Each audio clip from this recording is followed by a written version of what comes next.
చూస్తున్నాం అమెరికాని ప్రత్యక్ష యుద్ధంలోకి ఆహ్వానించింది ఇజ్రాయెల్. అయితే ట్రంప్కి అమెరికాకు విషెస్ చెప్తూ ఈ విషయాన్ని నెతన్యాహు ఒక వీడియో రూపంలో విడుదల చేశారు. ఆయన ట్రంప్ను బలమైన నేతగా పేర్కొన్నారు నెతన్యాహు. మాకు అమెరికా ఎప్పుడు అండగా నిలుస్తోంది, తమ వెనుక అమెరికా ఉందని చెప్పారు నెతన్యాహు. మిడిల్ ఈస్ట్ దేశాల నుంచి మా స్వేచ్ఛ కోసం పోరాడుతున్నాము, అయితే అమెరికా ఇజ్రాయెల్ మధ్య బలమైనటువంటి బంధం కొనసాగుతుంది అన్నారు. ఇజ్రాయెల్కి సాయం చేస్తే దాడులు చేస్తామని అమెరికాను బెదిరించారు ఇరాన్. అయితే ఇటు యుద్ధంలో గత 2 రోజులుగా కీలక క్షిపణులను కూడా అటు ఇరాన్ వినియోగిస్తోంది. ఏఎండి మీడియం రేంజ్ బాలిస్టిక్ క్షిపణులను వినియోగిస్తోంది. కాదర్ మిస్టర్ బాంబులని ఖైబర్ షకాన్ హైపర్సోనిక్ కుష్బుల్ బాలిస్టిక్ క్షిపణులను కూడా వినియోగిస్తోంది. ఈ నేపథ్యంలో ఇజ్రాయెల్ అమెరికా బంధానికి సంబంధించిన విషయాన్ని ఆయన బహిరంగంగా ప్రకటించారు.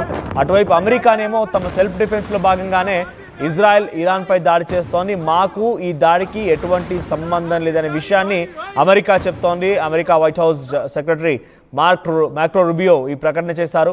కానీ ఇప్పుడు ఏకంగా మాకు మద్దతుగా ఉంది అమెరికా అనేటువంటి మాటని ఇజ్రాయెల్ అధ్యక్షుడు నెతన్యాహు మాట్లాడడం చాలా ఆసక్తి రేపుతుంది. ఒకసారి నెతన్యాహు అమెరికా అధ్యక్షుడు డొనాల్డ్ ట్రంప్ని, అమెరికాని ఎలా పొగిడాడు, ఏ రకంగా సహాయ సహకారం తీసుకున్నారనేది ఆయన మాటలో విద్దాం. Ballistic. I want to start by wishing a double happy birthday. First, happy birthday to you, President Donald J. Trump. You've been an extraordinary leader, decisive, courageous, clear vision, clear action.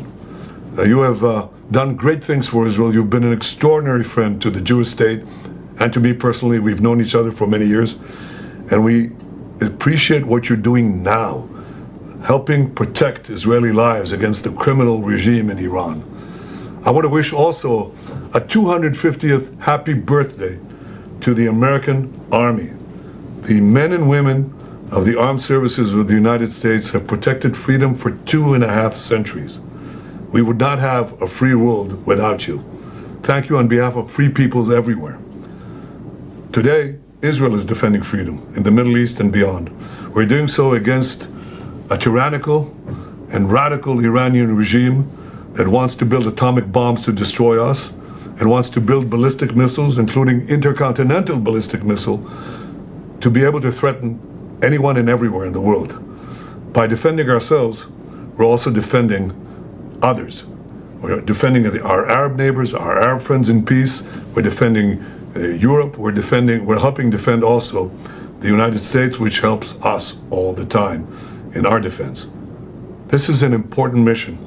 Right now, the Iranian regime is bombing our civilian neighborhoods while we are targeting the terrorists. Now, this is not new. They've tried to assassinate President Trump twice.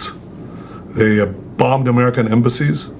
They killed 241 Marines in Beirut. They killed and injured thousands of Americans with their IEDs in Iraq and Afghanistan. They burn the American flag. They chant endlessly, "Death to America." Our enemy is your enemy. And by doing what we're doing, we're dealing with something that will threaten all of us sooner or later. Our victory will be your victory. How do we intend to achieve that victory? Well, we've already done great things. We've taken out their senior military leadership. We've taken out their senior technologists who are leading the race to build atomic weapons that would threaten us, but not only us. We've done all that and many other things. But we are also aware of the fact that there's more to be done. So we're preparing. We paved the way to Tehran, and our pilots over the skies of Tehran will deal blows to the Ayatollah regime that they cannot even imagine. And I can tell you this. We have indications that senior leaders in Iran are already packing their bags. They sense what's coming. I'll tell you what would have come if we hadn't acted. We had information that this unscrupulous regime was planning to give the nuclear weapons that they would develop to their terrorist proxies. That's nuclear terrorism on steroids. That would threaten the entire world. This is what Israel is doing with the support, the clear support of the President of the United States, Donald Trump, and the American people, and many others in the world.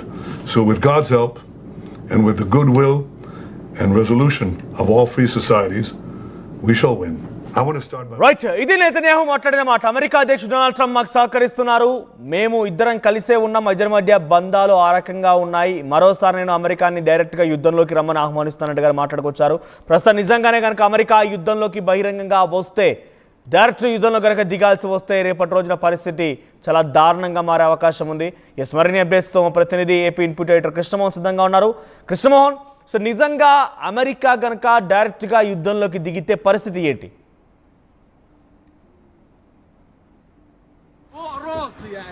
మాట్లాడుతున్న ప్రకారం కానీ లేకపోతే Israel ప్రధాని కోరుకుంటున్న విషయం ఏంటంటే, ఇప్పుడు Iran చేస్తున్న దాడులు ఏవైతే ఉన్నాయో, ఇరాన్ చేస్తున్న దాడుల్ని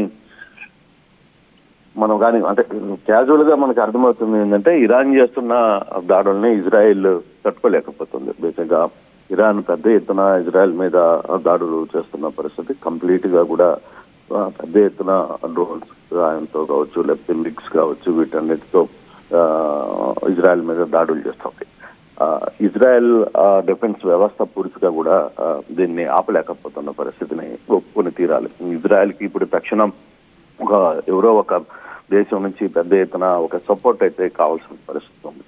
సో అటువంటి పరిస్థితుల్లో ఇజ్రాయెల్ పదే పదే అమెరికాని కావచ్చు, ట్రంప్ను కావచ్చు కోరుకుంటున్నాడు, మీరు డైరెక్ట్ గా నాకు సహాయంగా యుద్ధంలోకి రండి అని చెప్పి కోరుకుంటున్న పరిస్థితి. సో ఈ యాంగిల్ గానీ మనం కానీ చూసుకుంటే, ఒకవేళ అమెరికా నిజంగానే అంటే ఇప్పటికీ అమెరికా యుద్ధ నైపుణ్యాన్ని తర్వాత కొంత సపోర్ట్ చేయడానికి రంగంలోకి దిగింది, మిడిల్ ఈస్ట్ సైన్యాన్ని కూడా సిద్ధంగా ఉంచింది. కానీ ఇది ఎంతవరకు డైరెక్ట్ రంగంలో దిగి ఇజ్రాయెల్ కి సపోర్ట్ గా అమెరికా దిగి యుద్ధంలోకి ఇరాన్ మీద అటాక్ చేస్తుంది అనేది చూడాలి. కానీ ఇక్కడ ఇరాన్ వార్నింగ్ కూడా ఇస్తుంది, మీరు ఇజ్రాయెల్ కి సపోర్ట్ చేసి ఇది కానీ చేస్తే మేము కూడా దాడులు చేస్తాం అమెరికా మీద అనే ఒక హెచ్చరికను కూడా చేస్తున్న నేపథ్యం జరుగుతోంది. సో ఇటువంటి పరిస్థితుల్లో అమెరికా ఇజ్రాయెల్ మధ్య ఒక బలమైన బంధం ఉంది. లేదు, ఇజ్రాయెల్ కి మాకు మిడిల్ ఈస్ట్ దేశాల నుంచి కూడా మా స్వేచ్ఛను మేము కోరుకుంటున్నాం అంటూ ఇజ్రాయెల్ ప్రధాని నెతన్యాహు మాట్లాడుతున్నప్పటికీ, బట్ ఎంతవరకు అమెరికా ఫుల్ రోల్లో ఇజ్రాయెల్ కి సపోర్ట్ గా నిలబడుతుంది అనేది చూడాలి. ఇజ్రాయెల్ ని పూర్తిగా కూడా అంటే ఇజ్రాయెల్ గతంలో కూడా ఒక మాట మాట్లాడింది, మేము ట్రంప్ ని పూర్తిగా నమ్మలేము, బట్ మాకు భారత్ సహాయం కూడా కావాలని చెప్పి భారత ప్రధానంతో కూడా మాట్లాడిన పరిస్థితి కూడా ఉంది. సో ఇటువంటి ఇష్యూస్ ఉన్నాయి. వాళ్ళకి తెలుసు ట్రంప్ వ్యవహార శైలి, ట్రంప్ వ్యవహరిస్తున్న తీరు. అంటే అసలుకి ఈ ఇజ్రాయెల్ వర్సెస్ ఇరాక్ మధ్య జరుగుతున్న వారు అసలు జరగడానికి కారణమే అమెరికా అనేది ఇజ్రాయెల్లో చాలా మంది పబ్లిక్ మాట్లాడుతున్న పరిస్థితి కావచ్చు.